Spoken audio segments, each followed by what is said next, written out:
اللہ اللہ اللہ اللہ اللہ اللہ اللہ اللہ إن الحمد لله نحمده ونستعينه ونستغفره ونعوذ بالله من شرور أنفسنا ومن سيئات أعمالنا من يهده الله فلا مضل له ومن يضلله فلا هادي له وأشهد أن لا إله إلا الله وحده لا شريك له وأشهد أن محمدا عبده ورسوله يا أيها الذين آمنوا اتقوا الله حق تقاته ولا تموتن إلا وأنتم مسلمون يا أيها الناس اتقوا ربكم الذي خلقكم من نفس واحدة وخلق منها زوجها وبث منهما رجالا كثيرا ونساء واتقوا الله الذي تساءلون به والأرحام إن الله كان عليكم رقيبا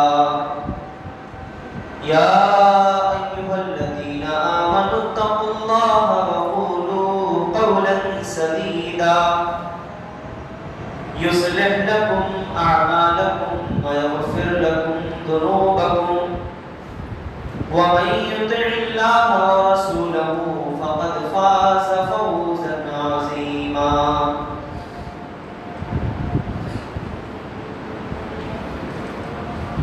أما بعد فإن خير الحديث كتاب الله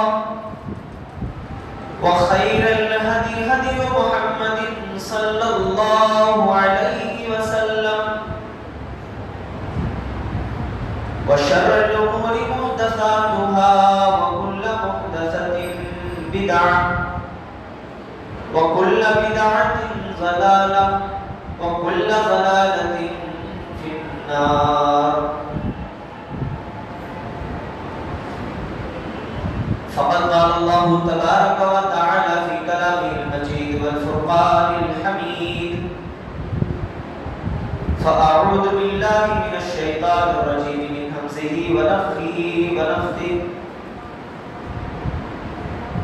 بسم الله الرحمن الرحيم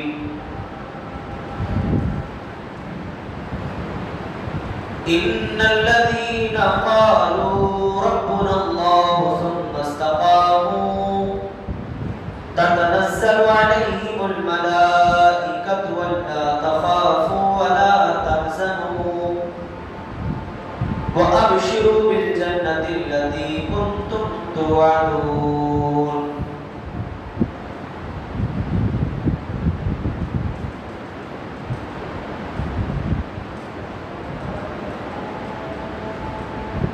محترم سامعین و سامعات،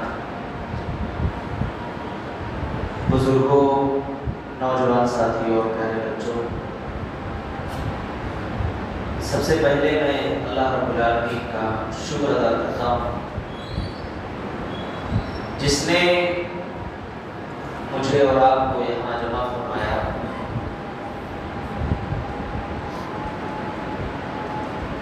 اور ان جیسے طالب علم کو کچھ کہنے کی اور آپ تمامی حضرات کو سننے کی توفیق عطا فرمائی۔ جتنے بھی بھائی، چاہے وہ نظام آباد کے ہوں یا نظام آباد کے اطراف کے ہوں، جہاں سے بھی جو بھی اس مجلس میں تشریف لائے ہیں، میں اللہ تبارک و تعالیٰ سے دعا کرتا ہوں اللہ تعالیٰ ہم تمام لوگوں کے شریک ہونے کو قبول فرمائے اور اللہ تعالیٰ ہم سب کے بیٹھنے کو قبول فرمائے اور ایسے ہی رب العالمین ہم سب کو جنت الفردوس میں جمع فرمائے۔ بعدہ درود و سلام کا نذرانہ ہو بالخصوص ہمارے آخری پیغمبر جناب محمد رسول اللہ صلی اللہ علیہ وسلم پر اور بالعموم تمام انبیاء کرام علیہ السلام پر۔ حضرات، ابھی آپ نے جناب محمد علی صاحب تیلگو داعی مبلغ، ان کا بیان آپ نے سنا دعوت اللہ کے تعلق سے، بڑا ہی پرمغز بیان تھا۔ اللہ تعالیٰ ہم سب کو عمل کرنے کی اور دعوت اللہ کی جو ذمہ داری ہے ہم سب کو نبھانے کی توفیق عطا فرمائے۔ شیخ کے خطاب کے بعد ہمارے ہم سبق فضیلت الشیخ جناب محمد احمد فیضی حفظہ اللہ تعالیٰ نے بھی آپ کے سامنے دعوت کے تعلق سے کچھ مفید باتیں رکھی اور واقعتاً ایک ایسے فریضے کی طرف ہماری اور آپ کی توجہ دلائی، امر بالمعروف اور نہی عن المنکر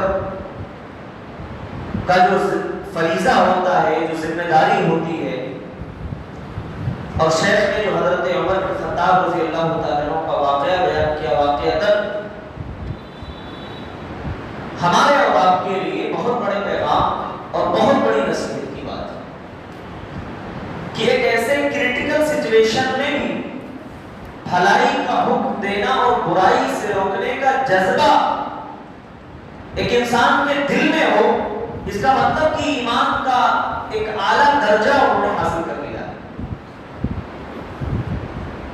بھائیو، جو میرا عنوان ہے دین پر استقامت، اسی عنوان پر میں آپ کے سامنے کچھ باتیں رکھوں گا۔ اللہ تعالیٰ سے دعا ہے اللہ تعالیٰ مجھے صحیح اور حق بات کہنے کی اور ہم سب کو اس پر عمل کرنے کی توفیق عطا فرمائے۔ ابھی آپ نے خبر سنی ہوگی کہ تریپورہ کے اندر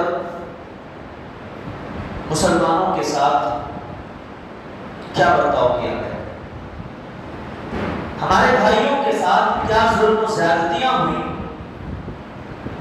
مسجدوں کو جلا دیا گیا، گھروں اور مکانوں میں آگ لگا دی گئی، کتنے معصوم بچے یتیم بن گئے، کتنی عورتیں بیوہ ہو گئی، کتنے باپ بے اولاد ہو گئے۔ یہ سب کچھ دیکھنے کے بعد اور سننے کے بعد اگر ہمارے دل کے اندر یہ طلب پیدا نہ ہو کہ ان کو ہم اس دنیا کی آگ میں جلتا دیکھ رہے ہیں، ہمیں یہ چیز گوارا نہیں، ہمیں یہ چیز پسند نہیں ہے کہ ہمارا اپنا کوئی، چاہے وہ ہمارا بیٹا ہو، چاہے بھائی ہو، چاہے کوئی بھی ہو، آگ میں جلے۔ اس دنیا کی آگ جو کچھ بھی نہیں ہے جہنم کی آگ کے مقابلے میں، تو ہم اپنے ان بھائیوں کو جہنم کی آگ میں جلتا ہوا کیسے دیکھ سکتے ہیں؟ اور میرے بھائیو، ایک بات یہ بھی آپ یاد رکھو، اگر دوسری قومیں ہم پر حاوی ہوتی ہیں، ہمیں آنکھ دکھاتی ہیں، ہمیں ڈراتی ہیں، ہمیں لاچار اور بے بس باور کراتی ہیں، چاہے سوشل میڈیا کے ذریعے، چاہے الیکٹرانک میڈیا کے ذریعے ہو یا پرنٹ میڈیا کے ذریعے، یہ پیشن گوئی ہمارے رسول صلی اللہ علیہ وسلم نے 1400 سال پہلے کر دی تھی۔ حضرت ثوبان رضی اللہ تعالیٰ عنہ بیان کرتے ہیں، میرے بھائیوں، مسند احمد اور ابن ماجہ کی روایت ہے، پیارے نبی صلی اللہ علیہ وسلم نے فرمایا، یوشک الامم ان تداعی علیکم کما تداعی الاکلۃ الی مساقیہا، اے میری امت کے لوگوں، ایک زمانہ تم پر ایسا آنے والا ہے، ایک وقت ایسا آنے والا ہے کہ دوسری قومیں، دوسری گمراہ قومیں تم پر ایسے ٹوٹ پڑیں گی جیسے دسترخوان پر بھوکا بھیڑیا ٹوٹ پڑتا ہے، بھوکے انسان ٹوٹ پڑتے ہیں۔ ایک بھوکا انسان جب دسترخوان پر آتا ہے وہ بھی کھاتا ہے اور چھینک جھپٹ کر کے کھاتا ہے، اور دوسرے لوگوں کو بھی مدعو کرتا ہے کہ آؤ تم بھی کھا لو، آؤ تم بھی کھا لو۔ ایسے دوسری قومیں ہمارے پیچھے پڑ جائیں گی، ہمیں ماریں گی، ہمارے اوپر ظلم کیا جائے گا، اور اس ظلم میں وہ اکیلی نہیں ہوں گی بلکہ دوسری قوموں کو بھی جمع کر کے آئیں، دوسری قومیں بھی ان کے ساتھ میں، اور ہمارے سامنے بظاہر مختلف نظر آئیں گے، لیکن جب ہمارے کٹنے کا وقت آئے گا، ہمیں مارنے کا وقت آئے گا تو یہ قومیں ایک نظر آئیں گی۔ اور جیسے بھوکے لوگ جب دسترخوان پہ ٹوٹتے ہیں تو یہ نہیں دیکھتے کہ جو میرے سامنے میرا دشمن ہے کہ نہیں، انہیں بس کھانے پر نظر ہوتی ہے، ایسے ہی ان لوگوں کی نظر ہمارے جو ہے مرنے پر ہوگی کہ یہ قوم کب جو ہے دنیا سے ختم ہو جائے۔ صحابی رسول کہتے ہیں، ثوبان رضی اللہ تعالیٰ عنہ، اللہ کے رسول صلی اللہ علیہ وسلم سے پوچھا گیا، امن قلت نحن یومئذ یا رسول اللہ، اے اللہ کے نبی ہمیں یہ بتائیے کیا اس وقت ہماری تعداد کم ہوگی، کیا ہم تعداد میں کم ہوں گے اس لیے مارے جائیں گے؟ اللہ کے نبی فرماتے ہیں، بل انتم یومئذ کثیر ولکنکم غثاء کغثاء السیل، اے لوگوں تمہاری تعداد کم نہیں ہوگی، تم بہت ہی زیادہ رہو گے تعداد کے اعتبار سے، لیکن تمہاری ویلو ایسے ہو جائے گی جیسے سمندر میں سفید جھاگ کی ویلو ہوتی ہے، اس کی کوئی وقت نہیں ہوتی، پانی کو ختم ہو جاتا ہے وہ۔ اللہ کے نبی فرماتے ہیں ایسے ہی تمہارا حال ہوگا، تم بھی دنیا سے مٹا دیے جاؤ۔ اللہ کے رسول صلی اللہ علیہ وسلم نے آگے سبب بھی بیان فرمایا، آپ نے مزید وضاحت کی، کہا وَلَا يَنزِعَنَّ اللَّهُ مِن صُدُورِ عَدُوِّكُمُ الْمَهَابَةَ مِنكُمْ، اللہ تعالیٰ دشمنوں کے دلوں سے تمہارا خوف نکال دے گا، تمہارا ڈر نکال دے گا، اور اللہ تعالیٰ تمہارے دلوں میں، تمہارے سینوں میں دشمنوں کا خوف ڈال دے گا۔ صحابی رسول پوچھتے ہیں کہ اللہ کے نبی، اے اللہ کے نبی اس وقت ماجرا کیا ہوگا، اتنے مظلوم کیوں ہو جائیں گے، مسلمان مارے کیوں جائیں گے؟ اللہ کے نبی صلی اللہ علیہ وسلم فرماتے ہیں کہ وجہ یہ ہوگی حب الدنیا و کراہیت الموت، دنیا کی محبت تمہارے دلوں میں آ جائے گی، تم موت کو ناپسند کرنے لگو گے، اسی لیے اللہ تبارک و تعالیٰ تمہیں دوسری قوموں کے پیروں کا فٹ بال بنا دے گا، جیسے چاہیں گے کھیلیں گے، جہاں چاہیں گے ماریں گے۔ اور آج آپ دیکھ لیجئے، آج سے 20 سال پہلے، 15 سال پہلے جو آدمی ہمیں آنکھیں نہیں دکھا سکتا تھا، ہمارے سامنے کرسی پر نہیں بیٹھ سکتا تھا، آج وہ ہمیں مارنے کے لیے آنکھیں دکھاتا ہے، آج وہ ہمیں مارنے کے لیے آتا ہے، ہم سے لڑنے کے لیے آتا ہے۔ میرے بھائیو کیا ہے یہ؟ اللہ رب العالمین کا قہر ہے، اللہ رب العالمین کا غضب ہے۔ آج کتنے لوگ ہیں مسلمان ہیں، ایمان والے ہیں، لیکن اس ایمان کے تقاضے پر کھرے نہیں اترے۔ قرآن میں اللہ تعالیٰ نے بڑی پیاری بات کی، ایمان لانا ہی یہ کافی نہیں ہے، ایمان لانے کے ساتھ اس ایمان پر ڈٹ جانا، اس ایمان پر جم جانا، اس پر ثابت قدم ہو جانا، یہ بہت بڑی بات ہوتی ہے۔ ایمان تو بہت سارے لوگ لے کر کے آتے ہیں۔ سورہ حاقم سجدہ کی آیت بتائیے، اللہ تعالیٰ کیا فرماتا ہے؟ ان الذین قالوا ربنا اللہ، بے شک میرے وہ بندے جو یہ کہتے ہیں کہ ہمارا رب اللہ ہے، ثم استقاموا، پھر اس پر ڈٹ گئے، پھر اس پر جم گئے، یعنی اپنی زبان سے جب کلمہ توحید کا اقرار کیا تو اس کو اپنی زندگی میں عمل کر کے بھی بتایا۔ اللہ کے کچھ بندے ایسے بھی ہوتے ہیں جو اپنی زبان سے جب کلمے کا اقرار کر لیتے ہیں تو اس پر ڈٹ جاتے ہیں، اس پر جم جاتے ہیں۔ میرے بھائیو یہ کوئی معمولی بات نہیں ہے، یہ کوئی آسان کام نہیں ہے۔ اللہ کے نبی صلی اللہ علیہ وسلم سے کسی صحابی نے پوچھا، سفیان بن عبداللہ الثوری رضی اللہ تعالیٰ، کیا پوچھنے کا؟ اللہ کے رسول ذرا یہ بتائیے، اسلام کی کسی ایسے حکم کے بارے میں، کسی ایسی چیز کے بارے میں مجھے بتا دیجیے کہ آپ کے بعد میں کسی اور سے سوال نہ کروں، آپ کے بعد مجھے پوچھنے کی ضرورت نہ پڑے۔ اللہ کے نبی صلی اللہ علیہ وسلم نے بہت لمبی چوڑی تقریر نہیں کی، آپ نے کہا قل آمنت باللہ ثم استقم، کہو میں اللہ پر ایمان لے آیا، پھر اس پر جم جاؤ،